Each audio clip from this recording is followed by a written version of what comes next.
what you hear is 60-mile-an-hour wind gusts. The van is rocking like a boat on the high seas. You can see the cat toy and the air freshener both shaking. That is the sound of everything rattling. So I'm going to want to check all the panels and everything on the roof in the morning. It's supposed to be windy until about midnight, 60-mile-an-hour gusts. I came to this godforsaken California state for beautiful weather. It's 28 degrees, 60-mile-an-hour winds, and cloudy. So it's 6:30 in the evening. My batteries are pretty low. So I'm just going to take a nap until midnight.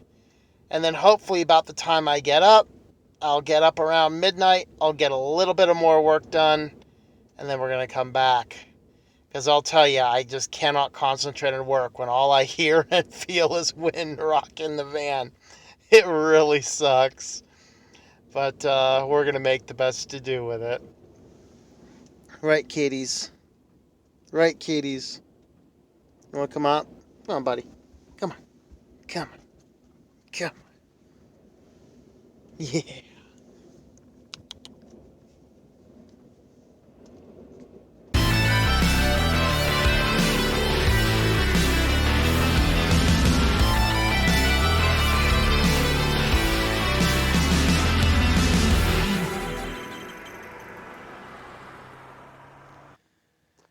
It is calm now after our massive windstorm.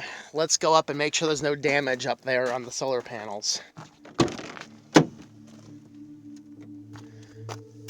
First, I want to check my fuel level there. So I'm a little under half a tank of diesel fuel, which if I move into a slightly warmer area, I wanted to move yesterday, but I didn't because there were some struggles with getting out, and I figured it'd be better to survive a windstorm where there was absolutely nothing that could blow around and hit things. So, we'll see.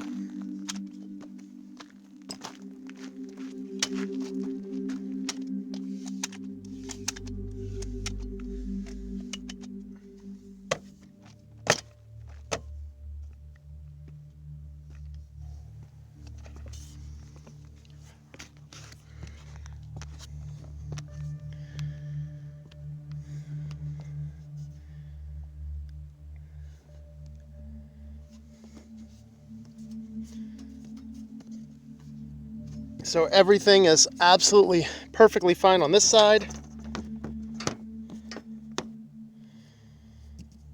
Not seeing any problems anywhere.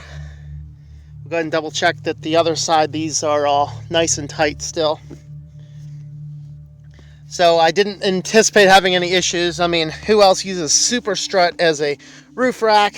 But, I do notice the panels do need some cleaning, so I think I'm going to give them a clean off here.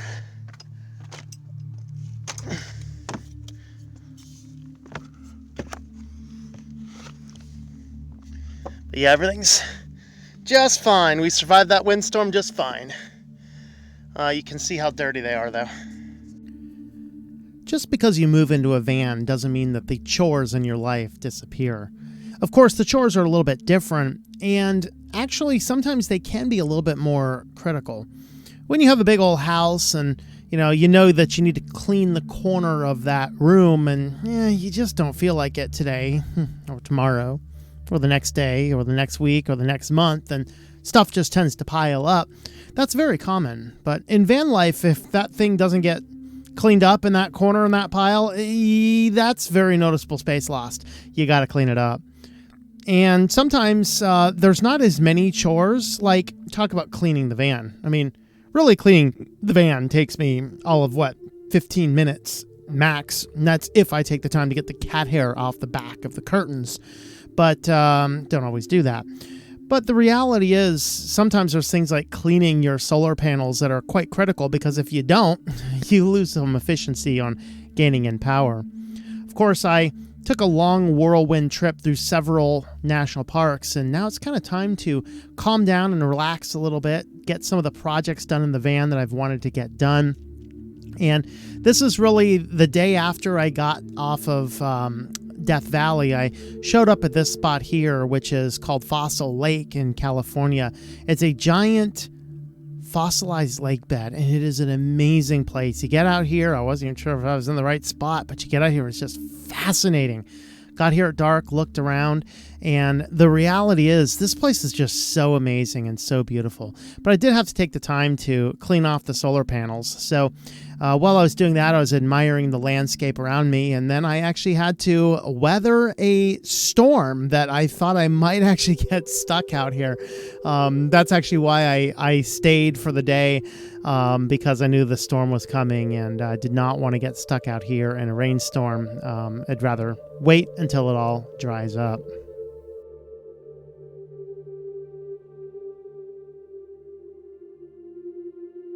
From Fossil Lake, I decided to head on down to the Mojave Desert.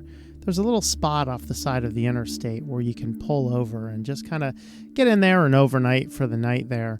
And this is about halfway in between Fossil Lake and Los Angeles, or I don't know, maybe it's halfway between Death Valley and Los Angeles. I don't remember. But anyway, the space was a great spot to just kind of stop, rest for the night, get a few things done, and experiment once again with some night photography before heading on back into the west a little bit further. Of course, here we see some Joshua trees on the horizon. A windmill farm is out in the distance, and just some beautiful night photography to be had right out here. From the Mojave Desert, I head towards the Los Angeles area. I don't like cities, and I was actually staying at the Angeles State Forest just north of Los Angeles. However, there was a church in northern Los Angeles that I wanted to visit since I followed the church for years, and I wanted to go ahead and see what their service was like. So why not bother jumping into the church, see it, and then get out of town as quick as I can and head back into the peacefulness. So I stayed at a campground called Oak Flats, which was a very nice place, other than the one homeless guy the park ranger kept kicking out. Of course, they didn't actually get good solar because of how many oak trees were in the campground. So during the day, I head down to the old road that would be the main stretch into Los Angeles, which is now a recreation center. And you can go down there, get full sun, get some internet, come on back up to the campground at night. They have pit toilets there, which was a really nice amenity to have, and not much else. But it was a great place to overstay while I was on the way up into Sacramento. So have a look over at some of these places where, of course, we saw some wildlife, and the kitties got a chance to see some wild kitties. And there's just a good place up there. It was such a good spot on the way back from Sacramento. I actually stayed there again for one night as I was heading on down to the next place. But we'll talk more about that later.